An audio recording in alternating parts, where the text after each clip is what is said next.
মা একটি ছোট্ট শব্দ, আমাদের কাছে পবিত্র, কমনীয়, কত পেলব, কত গভীর অনুভূতি এর সঙ্গে মিশে থাকে। ফলে মায়ের সঙ্গে মাতৃত্বের যে যোগ, তার মধ্যে লুকিয়ে আছে এক গভীরতম অনুভূতির জায়গা, উপলব্ধির জায়গা। আমরা যদি জগতের দিকে তাকাই তাহলে দেখব পশু পক্ষী, অন্যান্য জীবজন্তু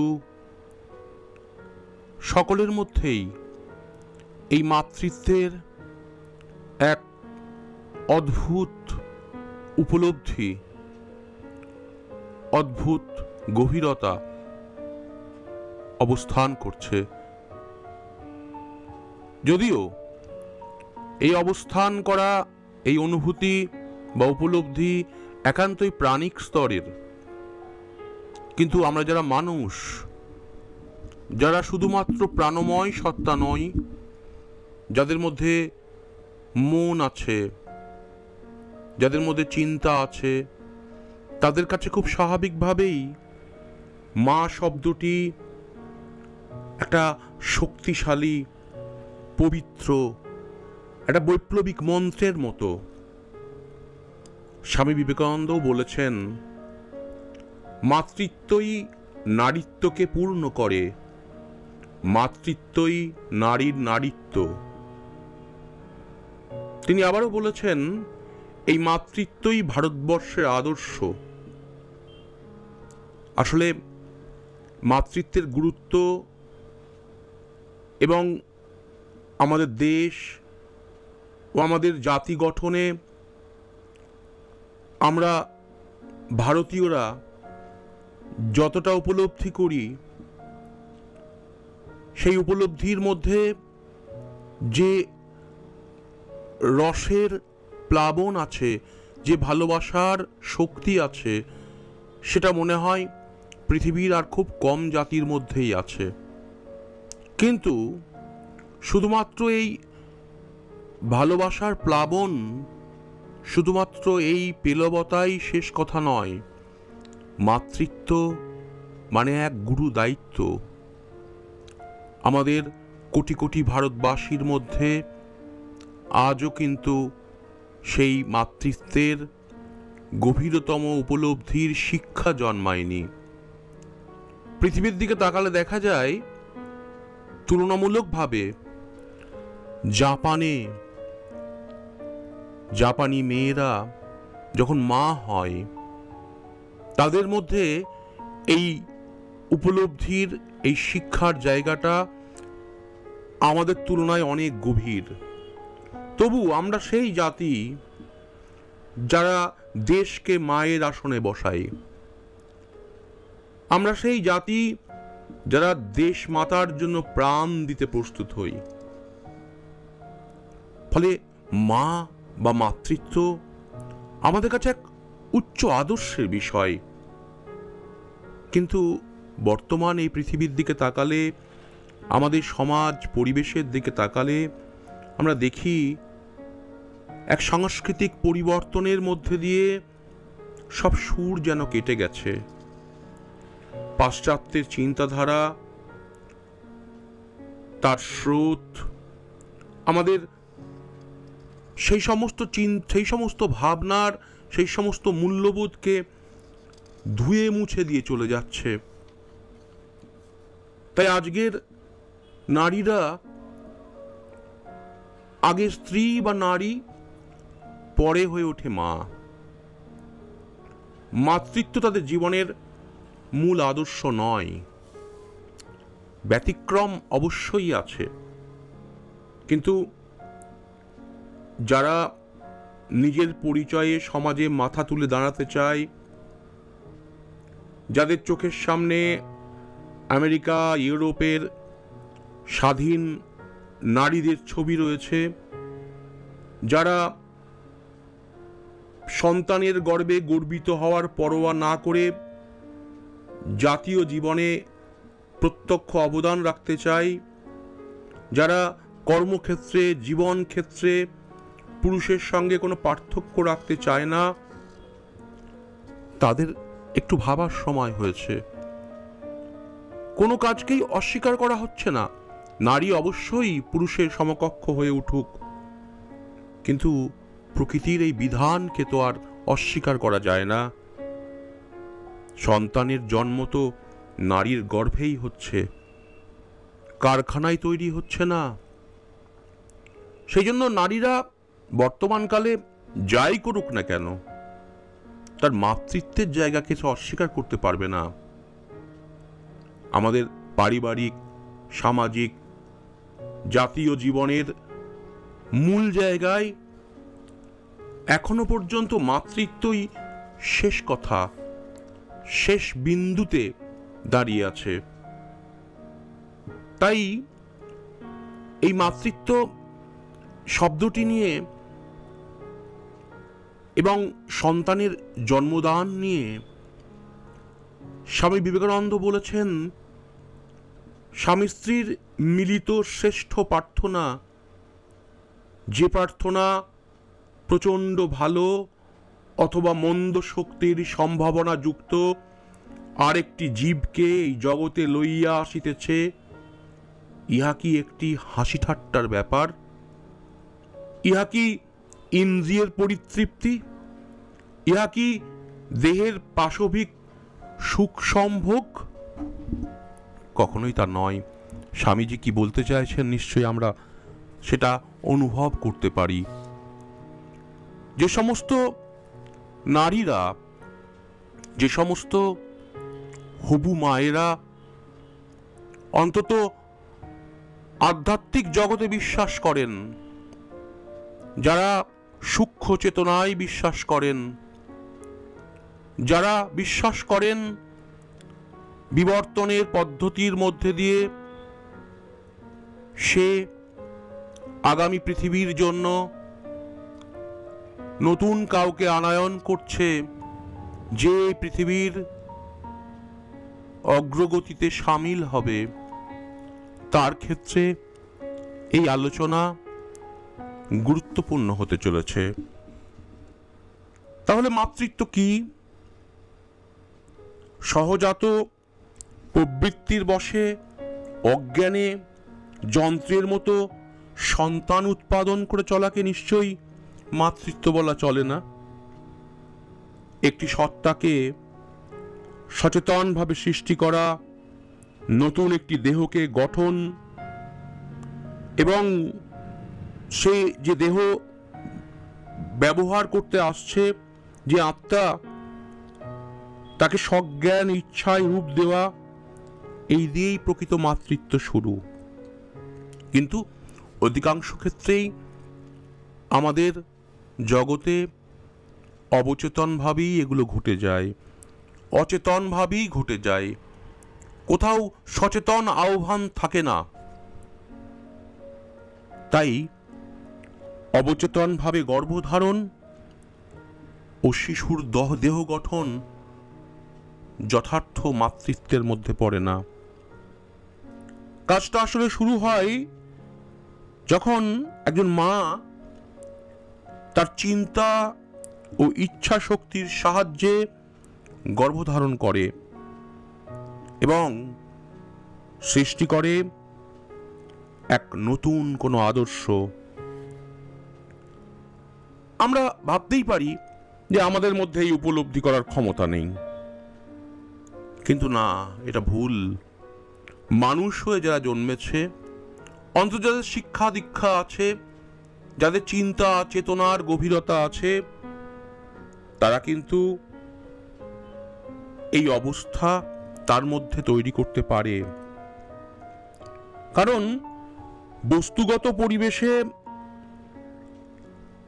একজন মায়ের যে কার্যকারিতা, এগুলো বহু আগে পরীক্ষা করে দেখা হয়ে গেছে। প্রাচীন গ্রিকরাই কিন্তু এর প্রমাণ। এবং শুধুমাত্র ব্যাপারটা একটা বস্তুগত বিষয়ের মধ্যেই আটকে নেই।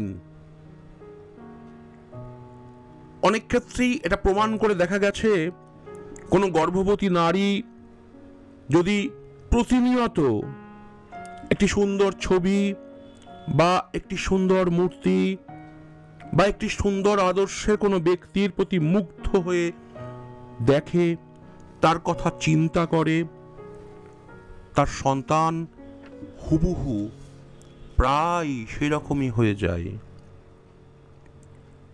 এরকম বেশ কিছু ঘটনা প্রত্যক্ষ করেছেন মনস্তত্ত্ববিদেরা এবং বহু আধ্যাত্মিক ব্যক্তিত্ব। পণ্ডিচারী শ্রী মা দুটি মেয়ের কথা তার গ্রন্থে লিখেছেন। তিনি বলেছেন, আমার মনে পড়ে দুটি ছোট ছোট মেয়ের কথা। তারা ছিল যমজ আর নিখুঁত সুন্দরী, কিন্তু সবচেয়ে আশ্চর্যের যা তা হলো তারা একেবারেই তাদের বাবা মায়ের মতো দেখতে ছিল না। তাদের দেখে আমার মনে পড়ে যেত ইংরেজ শিল্পী রেনল্ডের একটি বিখ্যাত ছবির কথা। একদিন তাদের মায়ের কাছে এই কথা বলতে তিনি সঙ্গে সঙ্গে বলে উঠলেন, ঠিক তাই না? এ কথা জানতে আপনার আগ্রহ হবে যে ওরা যখন আমার পেটে, তখন আমার বিছানার কাছে রেনল্ডের ছবিটির একটি সুন্দর অনুকৃতি টাঙিয়ে রেখেছিলাম। ঘুমোতে যাবার আগে আমার শেষ দৃষ্টি আর ঘুম থেকে উঠে আমার প্রথম দৃষ্টি পড়ত ওই ছবির ওপর। আর অন্তরে আশা পোষণ করতাম যে আমার সন্তানদের মুখ যেন এরকম হয়। দেখছেন তো কেমন সফল হয়েছি। এই সফলতার উদাহরণ দিয়ে মা আসলে বোঝাতে চাইছেন, ভৌতিকভাবে, বস্তুগতভাবে, রূপ, সৌন্দর্য, দেহগত, এগুলো যদি কোনো গর্ভধারিণী মা প্রতিনিয়ত তার চিন্তায় চেতনায় নিয়ে আসতে থাকে, তাহলে তার সন্তানের সেই রূপ পাওয়ার সম্ভাবনা প্রবল। কিন্তু এটা গেল একান্ত বস্তুগত দিক। যেখানে আমাদের চিন্তা, ইচ্ছাশক্তির প্রভাব প্রবল, সেখানে নিশ্চয়ই এর থেকে ভালো ফল পাওয়া যায়, যা চরিত্রের দিক থেকে, বুদ্ধিমত্তার দিক থেকে, আদর্শের দিক থেকে সন্তানের উপর প্রভাব ফেলতে পারে। তাই কোনো একজন মা যদি একাগ্রভাবে তীব্র ইচ্ছা শক্তির সহায়ে একটা নির্দিষ্ট আদর্শের ধারণাকে তার ভিতরে লালন করে গর্ভাবস্থায়, তাহলে সেই জাতীয় সন্তানের জন্ম দেওয়া তার পক্ষে সম্ভব। বলা যেতে পারে এই প্রয়াসের মধ্যে দিয়েই মাতৃত্ব যথার্থ পবিত্র ও মূল্যবান হয়ে ওঠে। বাস্তবিকভাবে তখনই একজন মা আধ্যাত্মিক জীবনের এক গভীর কর্মধারার সঙ্গে যুক্ত হয়, যেখানে তার নারীত্ব,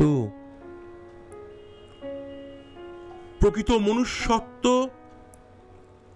ও তার ভিতরে সমস্ত শক্তির ধারক ও বাহক হয়ে যায়।